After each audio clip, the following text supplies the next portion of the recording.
그래서 부처님은 무술교육을 받았습니다. 무술교육.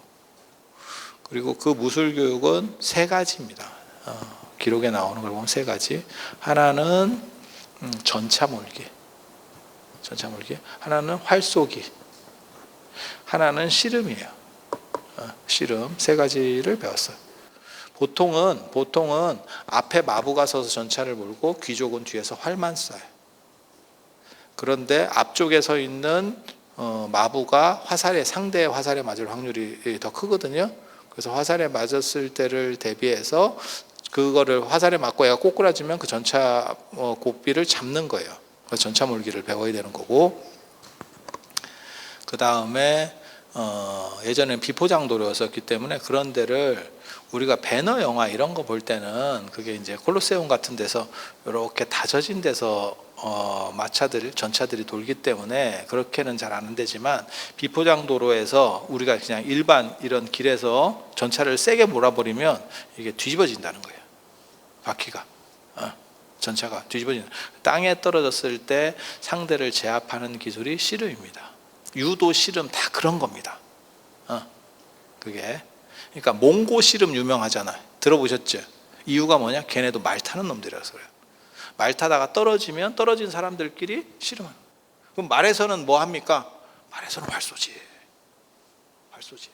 그러니까 근접 무기로다가 뭐 칼을 꺼내요. 이런 거는 전쟁 방식이 다른 거예요.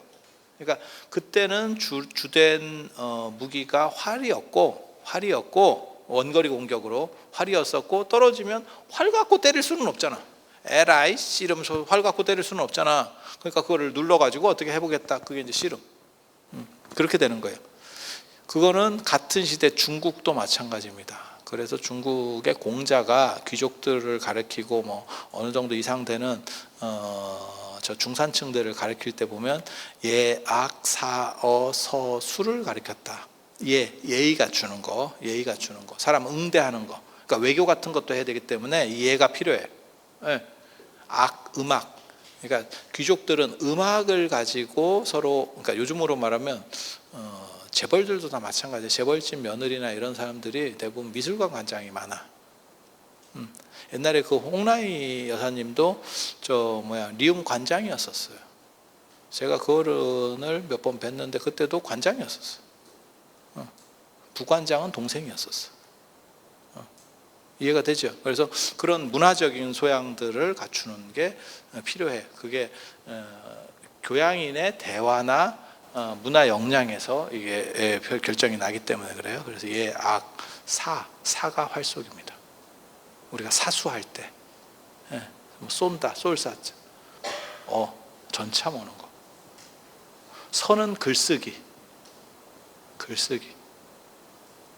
수는 셈하는 거. 계산.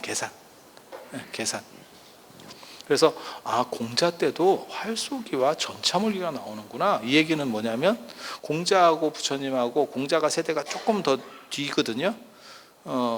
같은 세대는 아니고 조금 뒤에요. 중국이나 인도나 다 그런 식이었었구나 라는 걸 알 수 있죠, 우리가.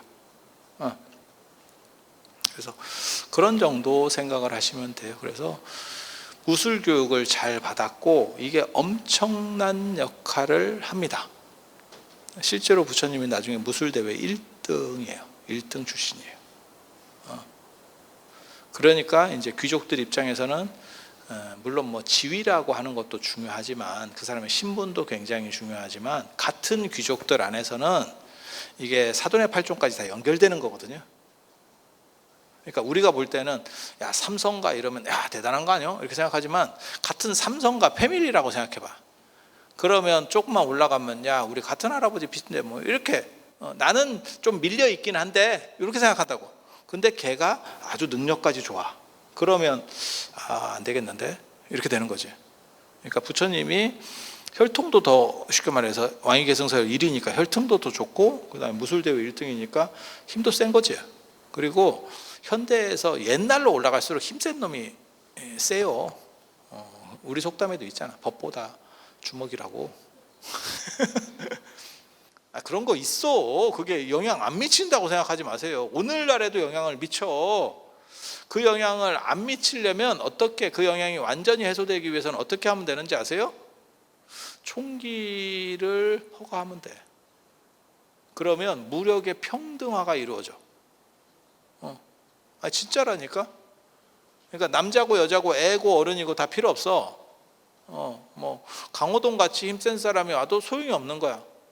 그거는 깡의 문제거든. 이제는 힘의 문제가 아니고 깡의 문제야. 땡길 수 있느냐의 문제인 거지. 이해가 되시죠? 그런데 총기 휴대가 100% 자유가 안 되는 한은 그게 조금은 남아 있을 거야. 그러니까 CCTV 때문에 그 부분이 많이 없어진 건 맞아. 지금. 맞잖아요.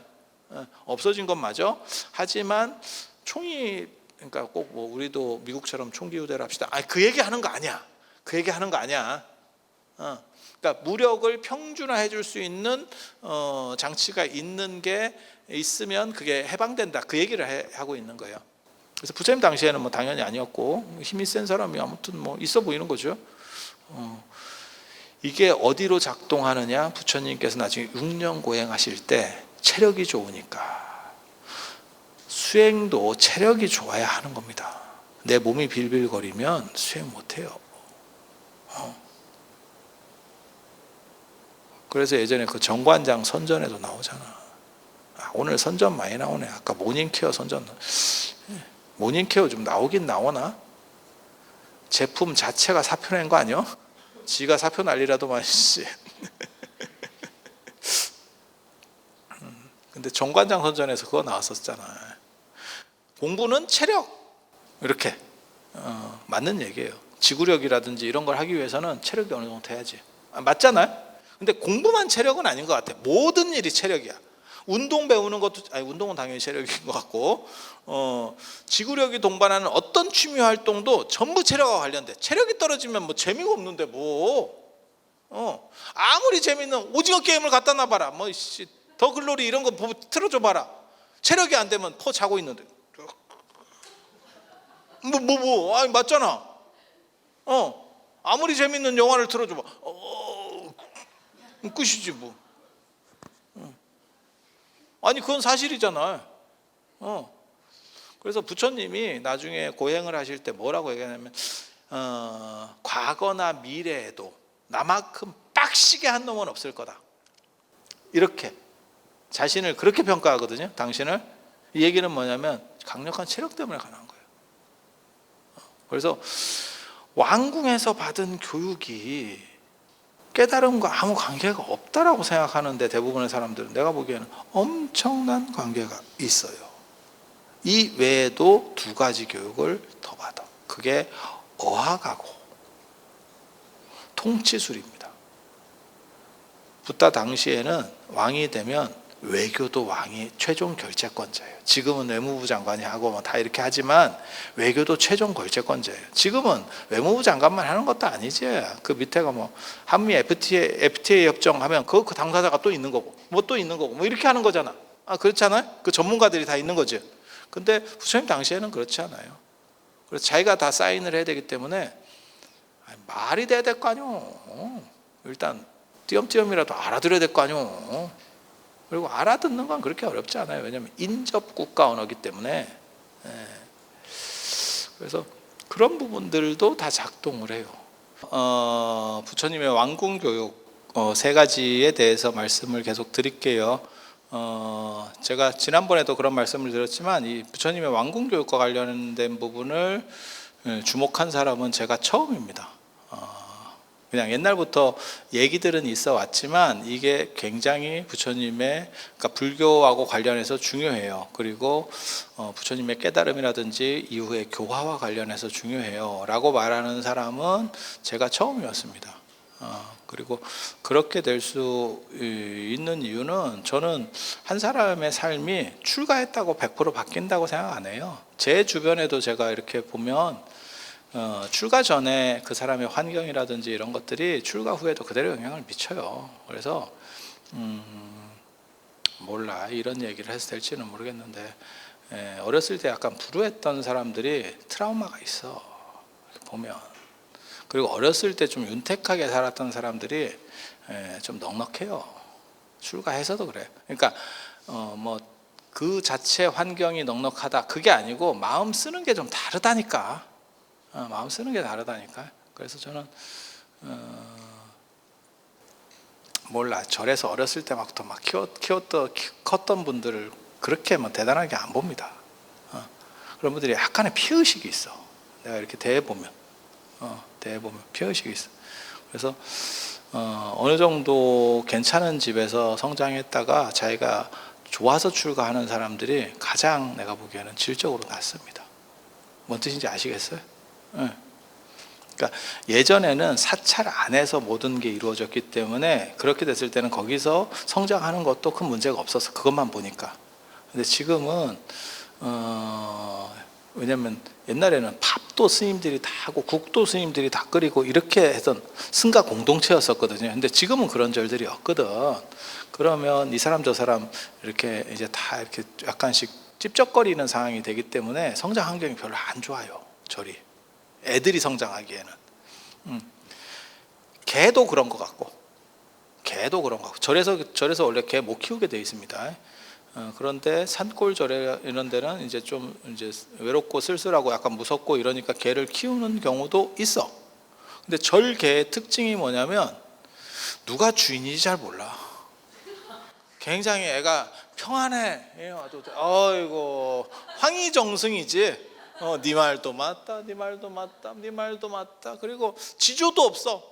아무나 와서 머리를 쓰다듬으면 좋아 이러면서 있어. 진짜라니까. 왜냐하면 많은 사람을 보니까 그리고 그 사람들이 신도들은 다양하니까. 그리고 그 사람들을 공격하면 절에서 못 살겠죠. 그 개가 싸납고 공격적이면. 맞잖아. 그래갖고 그냥 어렸을 때부터 그냥 이 사람 저 사람이 만지고 그 다음에 공격적이지 않은 쪽으로 습관이 들어 있는 거야. 그러니까 그냥 호호호 이렇게 마치 해탈한 것처럼. 근데 그 원룸이나 이런 데서 그 집 주인하고 딱 둘이서 큰 놈들은 딴 사람이 만지지도 못하게 하죠. 더럽게 유세를 떨지. 그런 거 못 봤어요? 무슨 뭐 대가리에 금태를 둘렀나 이제 이렇게 나오는 거지. 우리한테 걸리면 난리 난다.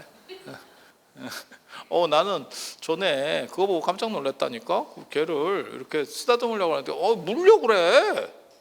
그러니까 지 눈에는 내가 마음에 안 들었는가 봐. 그래서 내가 이렇게 해가지고 딴짓하는 척하다가 목덜미를 잡았거든. 이 뒤통수 이 목덜미를. 원래 개는 모든 짐승은 거기를 잡는 거예요. 거기를 잡으면 경기 끝이에요. 그리고 내가 너보다 서열이 높아 라고 하는 거를 보여주는 겁니다. 왜냐하면 고양이든 개든 다 마찬가지예요. 엄마가 새끼를 옮길 때 언제나 이 목덜미를 물거든요. 그러니까 죽자고 하는 게 아니고 이렇게 물어서 이렇게 옮겨줘요. 그래서 그 어렸을 때 그 목덜미를 딱 들면 애가 이렇게 축 처져 있어. 그 발버둥하면 제가 떨어져서 다치기 때문에 유전적 교육이 되어 있는 거야. 그러니까 이렇게 하면 엄마가 무는 거고 정지해야 된다라는 생각이 딱 있는 거예요. 아니 모든 고양이과나 개과 동물들 여러분들 그 작은 애들 데려가서 이렇게 한번 잡아보세요. 제 말이 맞나 틀리나. 그리고 그거 되게 편하게 여깁니다. 개를 안고 있는 게 개 입장에서는 굉장히 불편해요. 개 다리 구조를 봐봐. 앉았거나 업었을 때 개가 얼마나 불편할 거라는 걸 생각해봐. 이게 오히려 편해. 그래서 제가 어렸을 때부터 개나 이런 걸 많이 들어봤거든. 우리는 또 짐승을 무서워하지 않기 때문에 이걸 많이 해봤거든요. 야, 나 근데 깜짝 놀랐네. 그 개가 한 15살 먹었는데 이렇게 딱 들었더니 지랄을 하는 거예요. 얘가 자존심이 상한 거야. 분위기를 보니까. 그래서 내가 몇 번 주일 안 볼 때 흔들어 줬지. 이렇게 하면 서열 정리 끝. 너는 나한테 맞서면 안 돼. 이렇게. 강영욱 필요 없습니다. 이거 몇 번 하면 서열 정리가 바로 끝납니다. 근데 보통 개들은 사실은 그걸 들리면 옛날 어렸을 때 자기 엄마한테 물렸던 생각을 딱 하게 되면서 서열 정리가 끝나요. 야, 근데 한 열댓 살 먹으니까 이게 역물이 돼가지고 기분이가 나쁘대. 와, 난 이거 진기했어. 물론 뭐 물거나 하려고 하지만 내가 물릴 사람은 아니었고, 그러다가 옛날에 그 티베트에 가서 개한테 물려가지고 그게 방심했다가 내가 물려가지고 뭐 재밌는 사건이 있었지. 그 개, 그래서 내가 한동안 개 쫓아다니겠어요. 그 개 잡는다고. 난 물은 놈 잡으러 간다. 아무튼 뭐 그런 게 있어요. 그래서 왕궁 교육이라고 하는 게 굉장히 아무튼 중요해요. 그리고 이게 나중에 수행이라든지 불교 교단의 발전에 있어서 아주 중요한 역할을 하거든요. 포교에 있어서 중요하고, 그 세 가지가 무술하고 어학하고 그리고 통치술이에요. 통치술. 그 중에서 제일 중요한 건 아무튼 무술. 왕궁 교육에서는 제일 중요한 게 무술이에요. 무술. 나중에 교단 발전에 있어서는 제일 중요한 건 통치술이었었어. 통치술. 그러니까 조직, 요즘으로 말하면 조직 관리.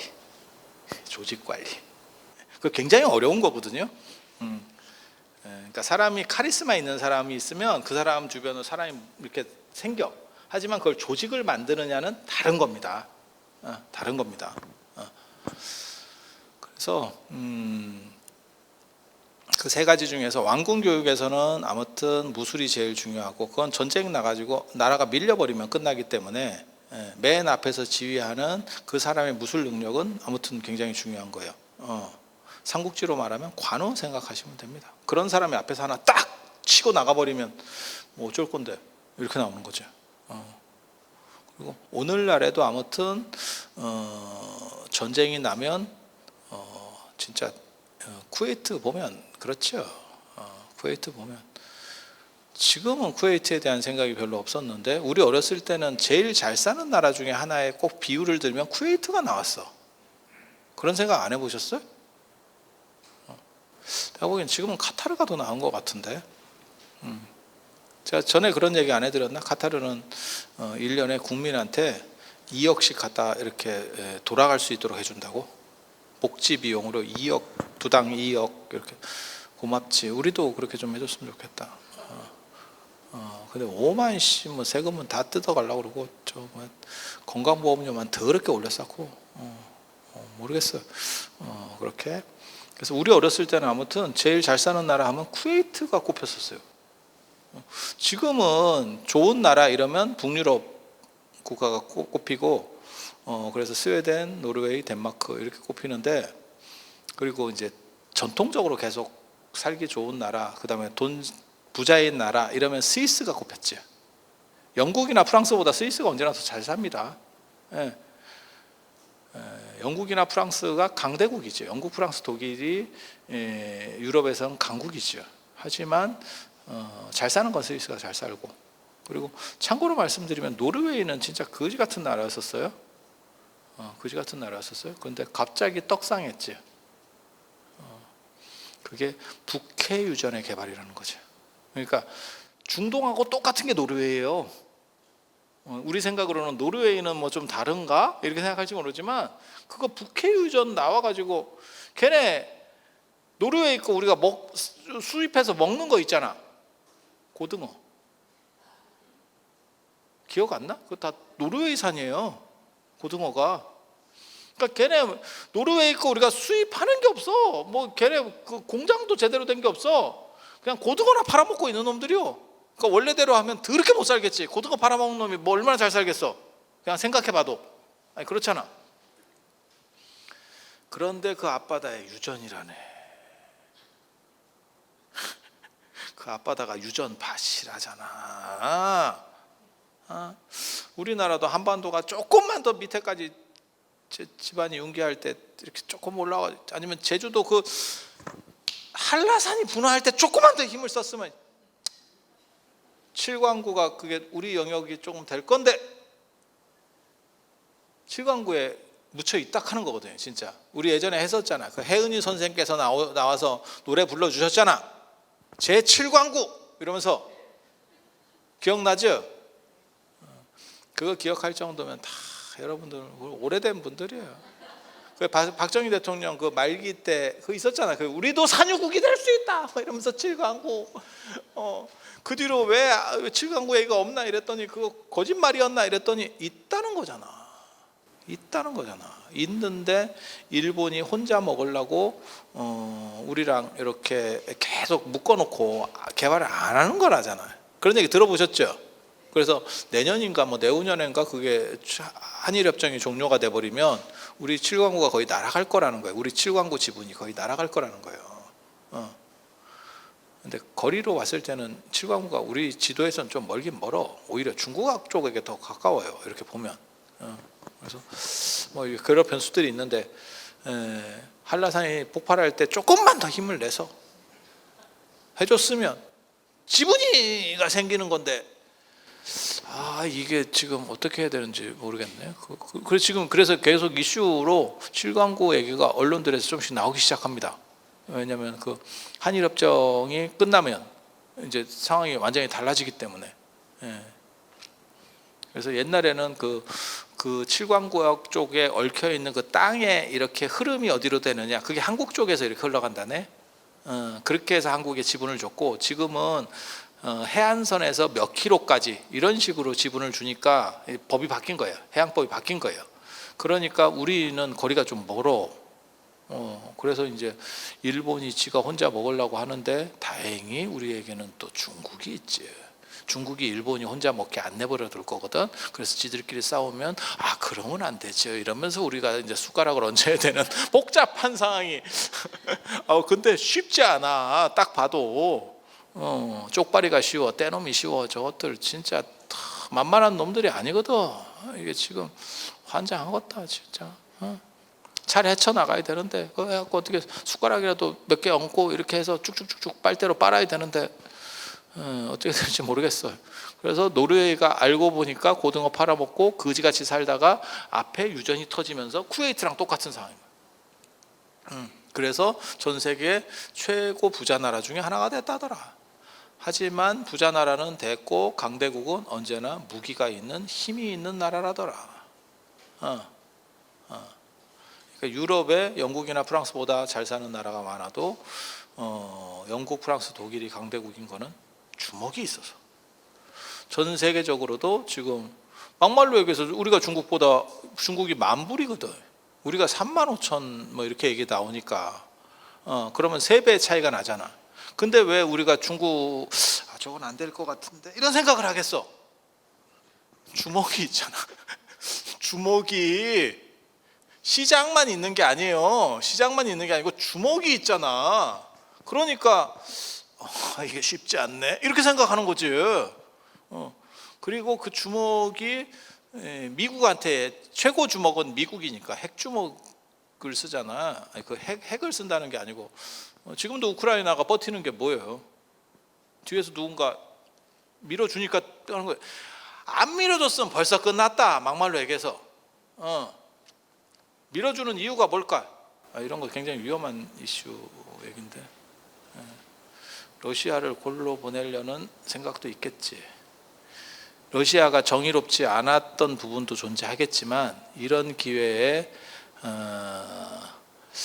엉겨오는 두 사람이 있잖아. 미국에 엉기는 두 사람, 푸틴과 시진핑이라는 그 중에 한 명을 날릴 수 있으면 그러면 그게 전쟁을 끄는 이유 중에 하나라고 생각하거든 사실. 생각해 보면 그러니까 시진핑하고 푸틴이 완전 집권 체제를 확립하면서 전 세계에서 가장 강한 나라들 중에 하나를 먹은 거지. 둘 다. 맞잖아. 그러니까 미국을 상대할 정도가 되려면 미국하고 캐나다가 연결돼 있거든요. 걔네가 두 나라가 연결 붙어 있거든. 그래서 그게 한 팀이고 EU가 한 팀이고, 근데 EU는 계속 지네 얘기하다가 안에서 깨져가지고 미국이 안 됐잖아. 안 되는 걸 우리가 여러 번 봤잖아. 미국한테 두드려 맞고 싸대기 맞고 이러면서 안 되잖아. 뭉치면 될 것 같은데 이게 마치 한미일이 뭉칠 수 없는 것처럼 영국, 프랑스도 못 뭉치거든. 걔네도 계속 역사적으로 이게 안 되기 때문에. 그래서 지그들끼리 이렇게 치고받고 하면서 계속 미국한테 주도권을 뺏기게 된 거고, 원래는 그 주도권이 영국, 프랑스한테 있었던 거지 뭐 미국한테 있었나요? 생각해보면, 역사적으로 생각을 해보면.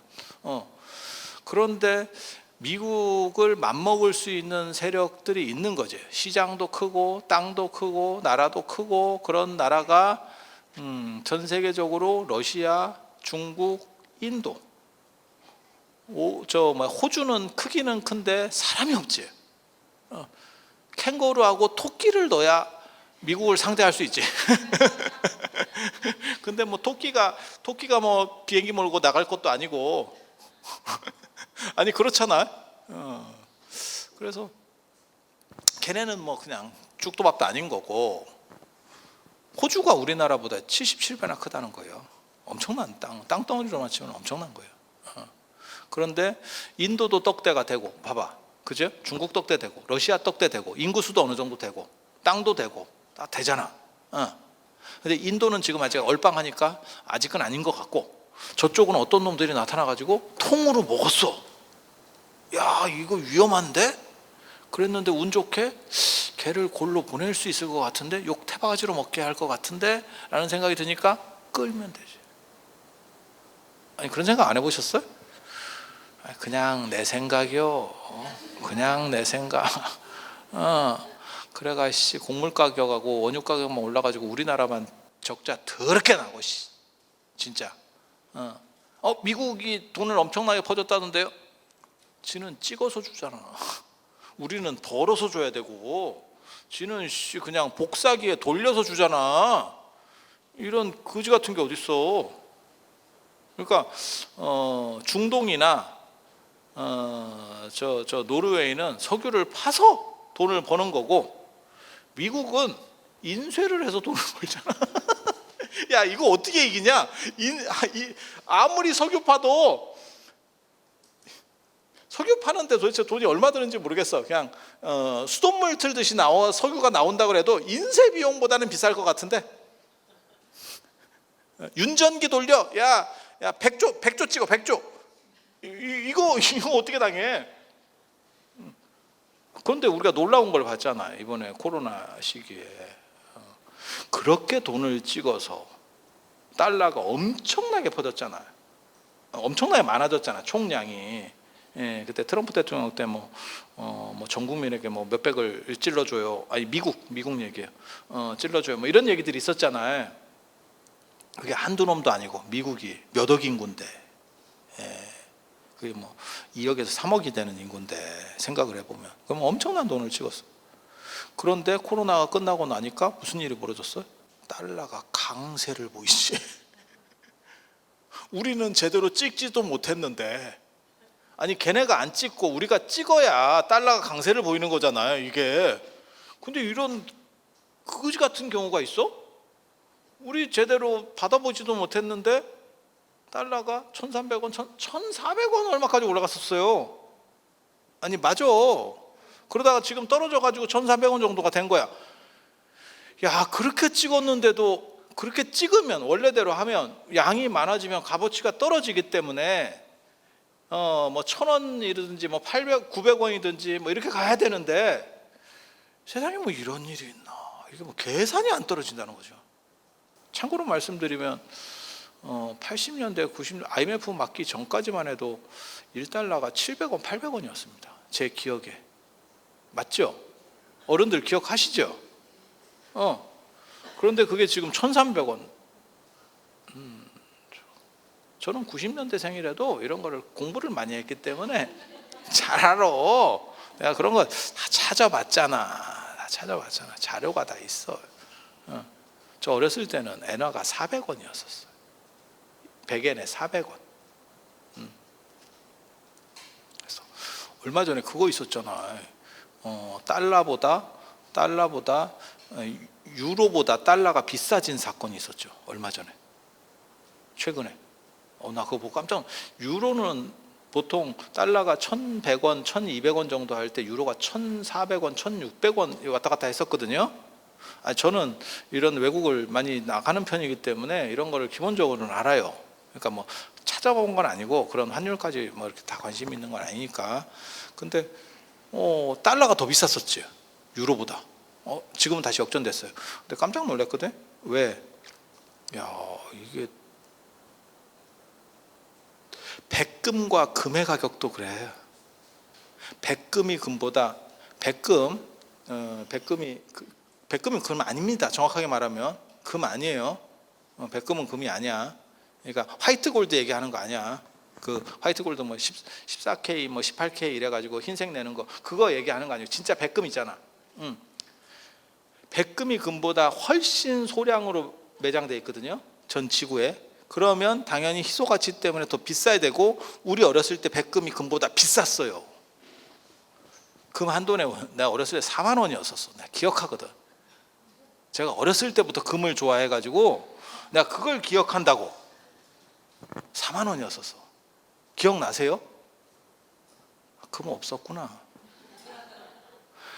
저는 금 모으기 할 때도, IMF 터져 금 모으기 할 때도 내가 30돈인가를 내놓은 사람이야. 내가 금에 뭔가가 있어요. 금에 뭔가가 있어. 근데 국가가 위급하다 그래서 내가 내놨어. 내가 그때 젊은 나이에요. 나 90년대생이잖아. 유치원 때 내가 30돈을 내놓은 거야. 97년에 IMF니까. 내가 유치원생 때 내가 30돈을. 그때 국가의 말을 들었던 게 후회되지. 야이씨, 그때 안 내놨어야지. 전 국민을 털어먹은 사기 사건이야 그게. 지금 생각해 보니까 거의 평화의 댐 수준의 사기 사건이었지. 그게 그러면 국가를 뭐 하는 데 있어서 엄청난 도움이 됐느냐? 그렇게 큰 돈도 아니었다는 거지. 근데 마치 그거라도 해주면 엄청 도움이 될 것처럼 해가지고, 나도 진짜 있는 거 없는 거 다 해가지고 해줬더니, 에라이씨, 그때 갖고 있었으면 차라리 낫지. 아니, 비슷한 상황에 처해 있는 분들이 있을 거예요, 이 안에. 그때 그 분위기가 그랬었잖아요. 그래서 원래는 백금이 더 비싸야 되는 게 정상입니다. 그런데 지금 여러분들이 뭐 금 가격 비교 사이트에 가서 들어보세요. 18K보다도 백금이 쌉니다. 18K라는 얘기는 제가 알기로는 금 함량이 75% 정도 되거든요. 99%가 아니고 75% 정도 된다고. 그러니까 순금에는 당연히 안 되고, 그거는 뭐 벌써 오래전에 발렸고, 18K한테도 안 돼.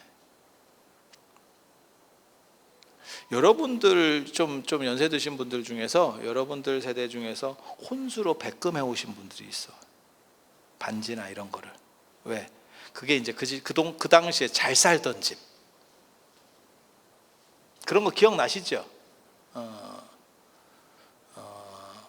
금값 다 떨어졌어요.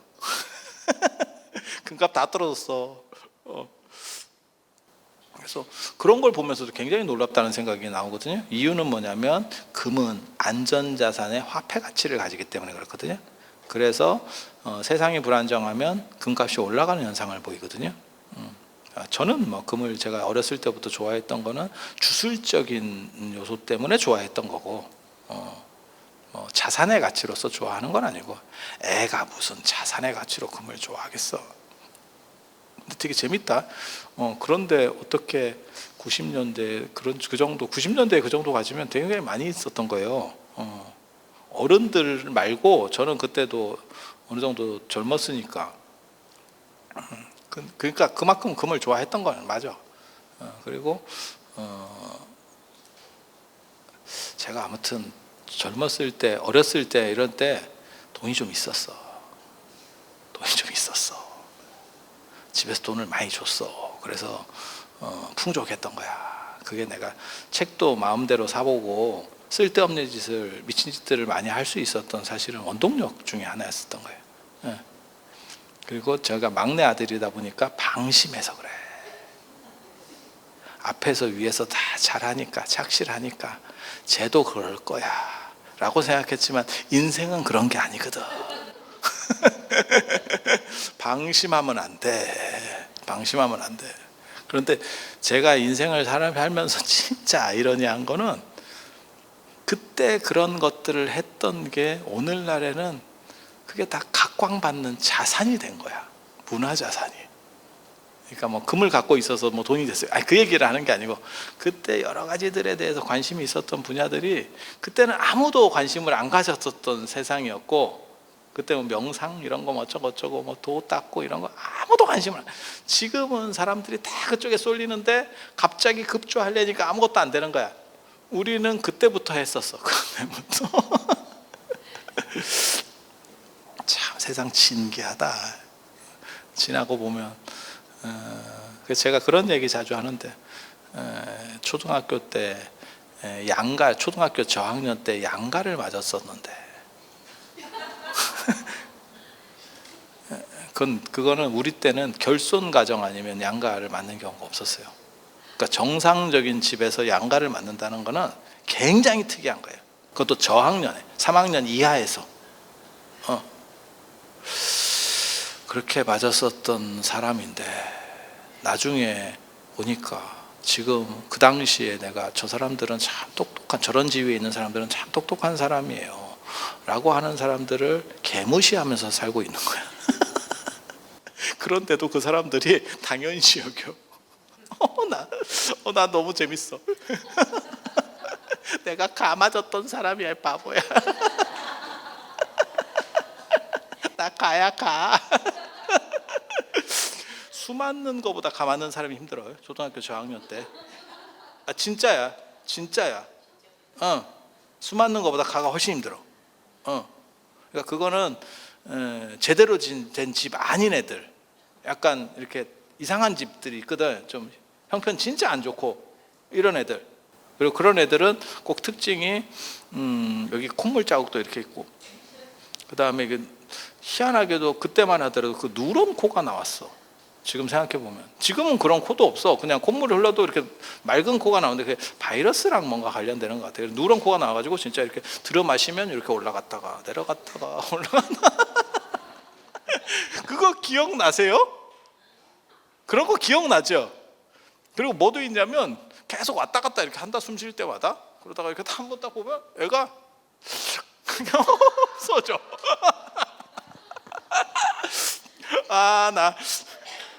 그거 되게 많이 봤는데. 그래서 초등학교 들어가면 여기다 이렇게 수건, 가재 수건 같은 거 이렇게 차고 다니고 뭐 이랬었잖아요.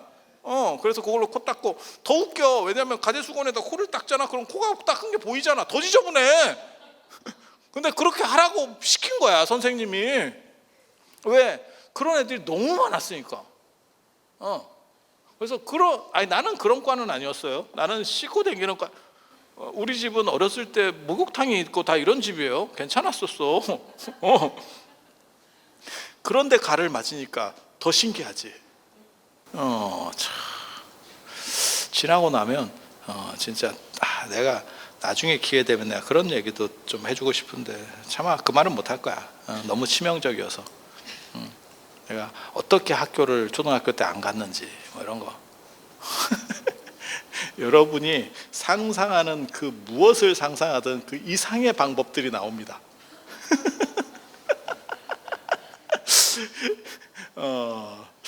그렇게도 인생을 살았어. 그것도 언제? 초등학교 때. 야, 그 진짜 재밌어.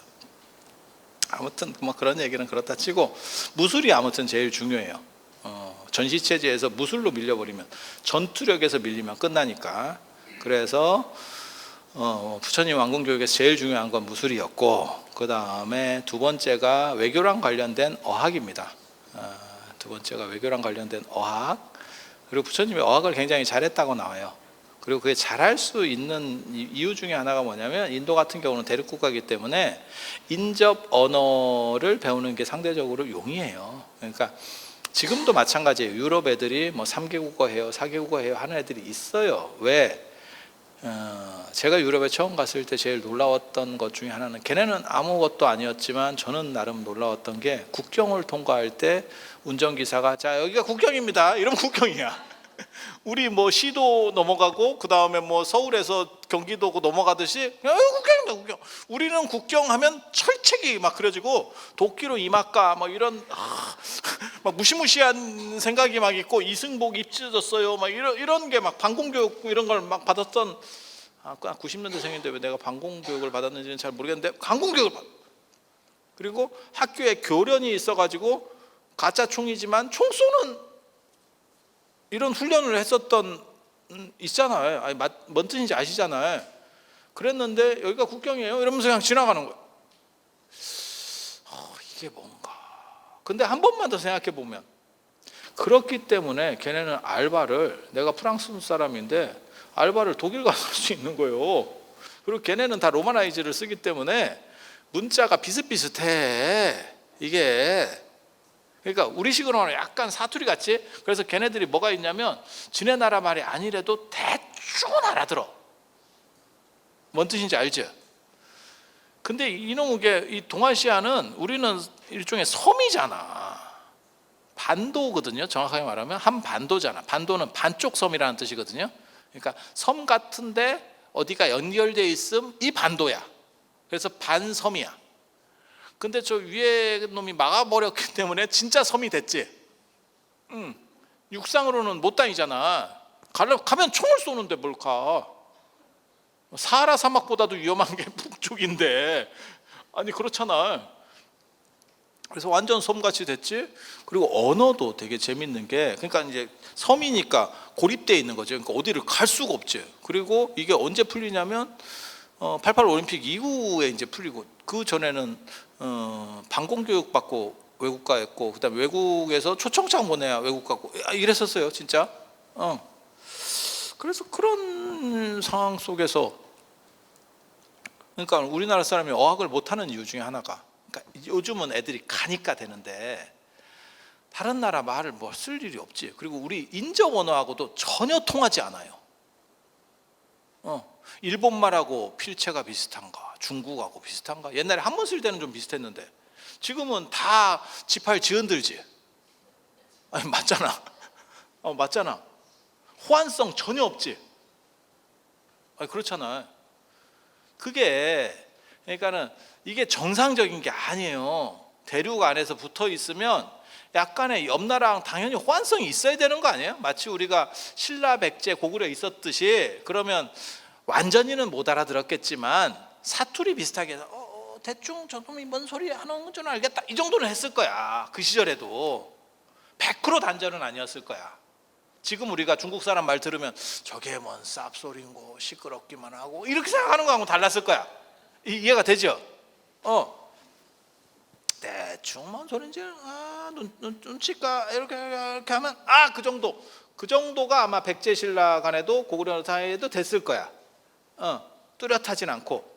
우리가 제주도 가서 막 이상한 제주도 진짜 방언 쓰는 할머니들 만나면 못 알아듣습니다. 하지만 뭘 얘기하려고 하는지는 오지. 왜? 그러니까 한국 사람이지.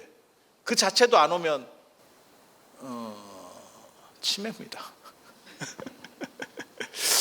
그래서 유럽 사람들 같은 경우는 그래서 3개국 4개국어가 가능한 거예요. 그리고 걔네 방학 때 이렇게 놀러 가고 뭐 어쩌고저쩌고 하다 보면 되겠지. 어린애들이 특히 이게 언어라고 하는 건 어렸을 때 배우는 게 이게 되거든요. 커서 배워갖고는 안 되거든.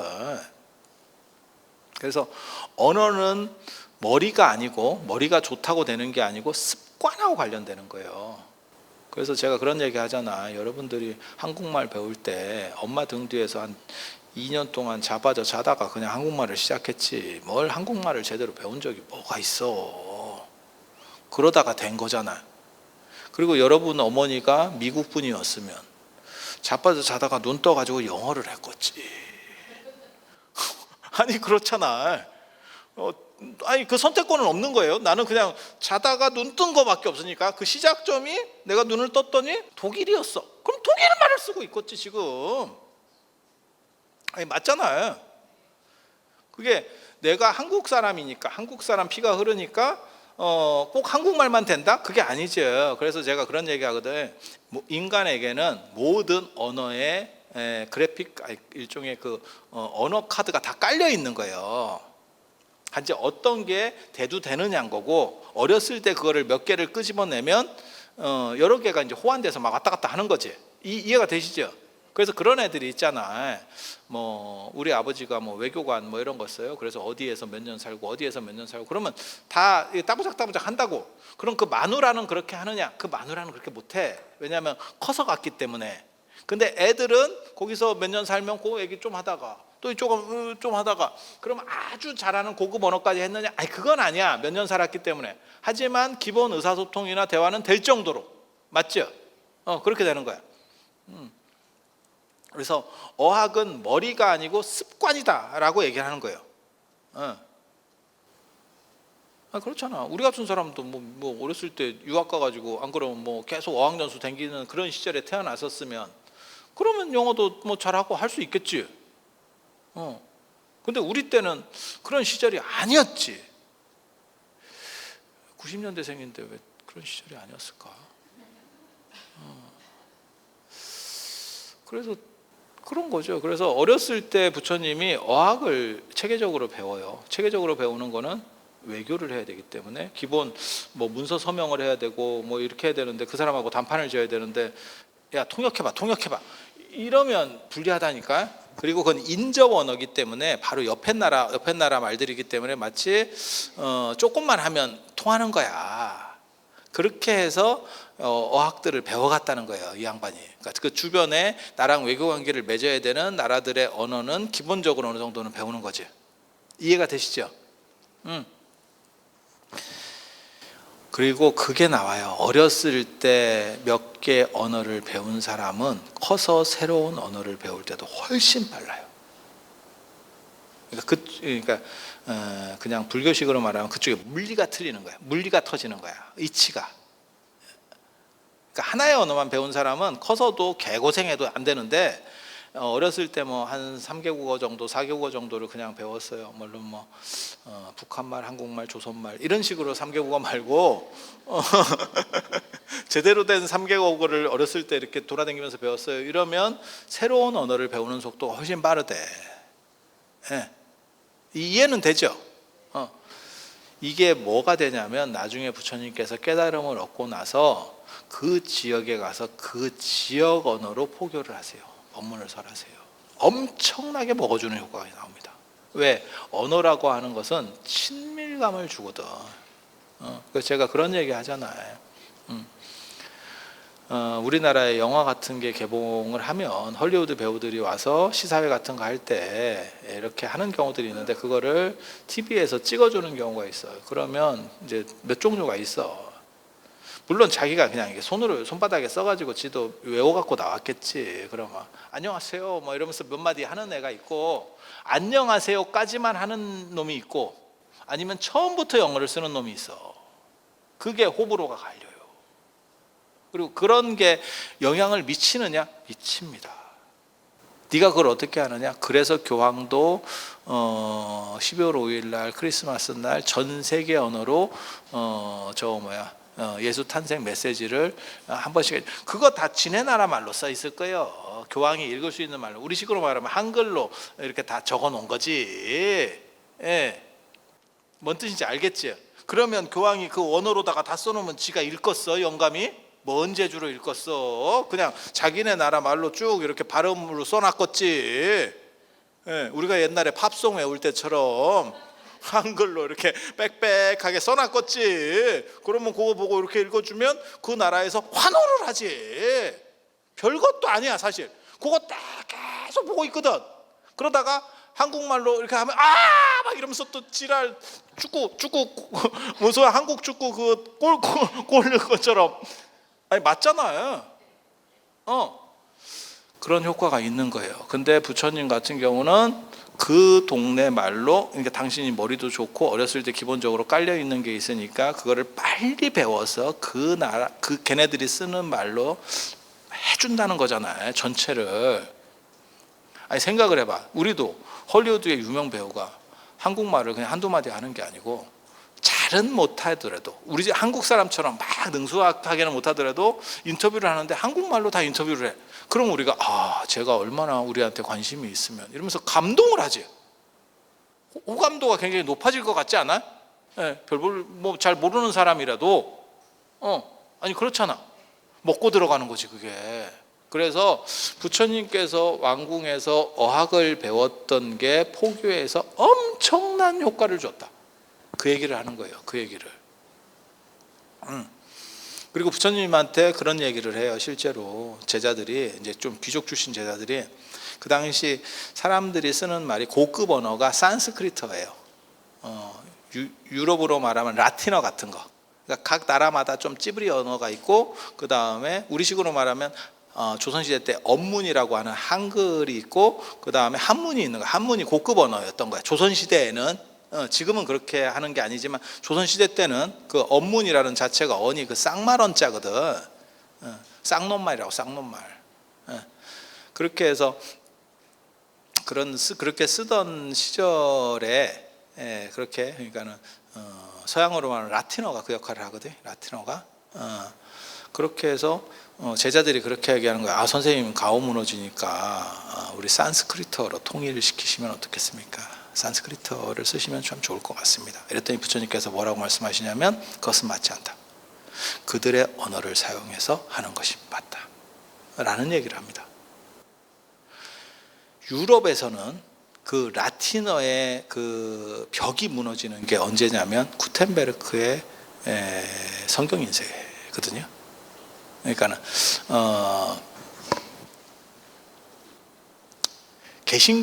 개신교가 나와가지고 루터가 반박문, 하이델베르그에서 반박문을 하고, 그 다음에 칼백 나오고 이러면서 걔네가 번역 성경을 썼잖아. 라틴어 성경. 그 전에는 무조건 성경은 라틴어, 성서는 라틴어밖에 없었는데 그거를 독일어로 번역하고 뭐 이렇게 해서 한 거잖아. 그게 구텐베르크의 그 인쇄술과 결합되면서 폭발을 일으키는 거지. 책으로 쫙 뿌려지는 거지. 그러면서 그 라틴어의 벽이 무너진 거거든. 그게 어떻게 보면 구교에 대한, 그러니까 카톨릭에 대한 도전이에요. 원래는 라틴어를 카톨릭이 이렇게 보유하고 있는, 로마 카톨릭이 보유하고 있는 거지. 그래서 딴 사람들은 대거리를 못해. 왜? 잘 못 읽어. 그러니까 조선시대로 얘기하면 그거지. 노비 계약서를 썼는데 이놈은 글을 몰라. 그러면서 뭐라고 그러냐면, 내가 불리하게 했겠냐? 사인해! 이러면, 예, 제가 믿죠? 이러면 사인했다가 손목 날아가는 거야 나중에.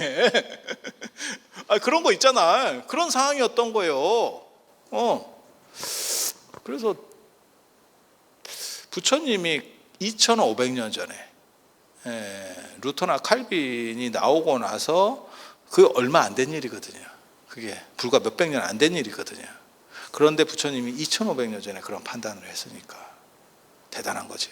그게 부처님이 성공할 수밖에 없었던, 그러니까는 교통이나 언어나 물류나 이런 것들이 다 불완전한, 그 굉장히 약간 떨어지던 시절, 저개발 시절에서도 부처님이 먹힐 수 있었던 거는 그런 식으로 뭔가 강렬한 인상들을 주고 가는 거예요. 그리고 그 둘째, 그거 필요 없어. 뭐 교리고 뭐 이런 거는 그게 물론 중요하지. 하지만 그게 꼭 핵심은 아니에요. 뭘 얘기하고 싶은 거냐면, 그런 것보다 우리도 마찬가지예요. 그렇게 헐리우드 영화도 굉장히 중요해. 영화가 잘 됐느냐도 중요한데 걔네들이 와서 어떻게 처신했느냐 상당히 중요합니다. 그러니까 나중에는 좀 무식한 사람들 입장에서는 부처님의 이미지만 남는 거야. 그 사람이 어떤 얘기를 했는지는 잘 안 들리고, 그 사람을 떠올렸을 때 그 사람의 이미지만 남는 거야. 그 사람은 좋았던 사람, 뭐 지혜로웠던 사람, 아니면 잘생긴 사람, 뭐 이런 식으로 이미지만 남는 거야. 그 부분에서 이 말이 엄청난 역할을 한다니까. 같은 언어를 쓴다라고 하는 동질감이 무슨 뜻인지 아시겠죠? 저도 인도에 가서 이런 걸 느껴요. 제가 인도에 가서 이렇게 인도 성지순례 같은 거 하면 제가 이렇게 설명 같은 걸 해주거든요. 인도 가이드도 말을 잘해요. 그리고 현대적인 거는 지가 나보다 훨씬 더 잘 알지. 나는 옛날 유적 얘기만 할 줄 아니까. 그런데 한국 사람들이 걔가 말하면 10분도 안 돼서 잡니다. 이유가 뭐냐면 문화 공감대가 형성이 잘 안 되기 때문에, 한국 사람은 단순히 한국말을 하기 때문이 아니고 이렇게 삭삭 긁어주는 부분들이 있어요. 그거를 못 긁어. 걔는 한국말은 하기는 해. 예? 인도 사람이니까 그 정서를 모르는 거야. 그래서 제가 그런 얘기 하거든요. 외국인을 상대로 개그를 해서 웃길 수 있다라고 하는 게 굉장히 어려운 거예요. 그 문화 코드를 관통하고 있어야 돼. 그 웃음 코드라는 게 다 나라마다 좀씩 틀려요. 그냥 자빠진다고 다 웃는 게 아니야. 그리고 웃음 코드하고 빈축 코드가 한 끗 차이입니다. 제가 여러분들을 약간 나이 가지고 구박하잖아. 그게 조금만 더 하면 빈축이 될 수 있어. 에라이 씨 이러면서 나올 수도 있다니까 여러분이. 맞는 거예요. 그거 잘해야 돼. 그래서 제가 너무 연세 드신 분한테는 그거 안 한다니까. 두드려 맞을까 봐. 그게 어느 정도 작은 사람한테 해야지. 곰 작은 사람한테 하면 빗으로 꽂히면서 원망으로 돌아와요. 너는 안 늙냐? 씨 이렇게 나온다니까. 너는 계속 그럴 줄 아냐? 이렇게. 진짜야. 진짜야. 그래서 그런 코드들이 다 이렇게 좀씩 존재하고 있어. 그래서 외국인은 그걸 뚫기가 어려운 거예요. 외국인은 뚫기가 어려운 거예요. 그리고 그 언어를 쓰고 그런 동질감을 찾아내는 거는 머리가 진짜 좋은 사람들이에요. 진짜 좋은 사람들이에요. 그래서 그런 것들을 부처님이 했고 그 원동력 중에 하나가 언어였었다더라. 어학이었어. 그것도 왕궁에서 배운 어학이었었다더라. 자, 고생들 하셨습니다.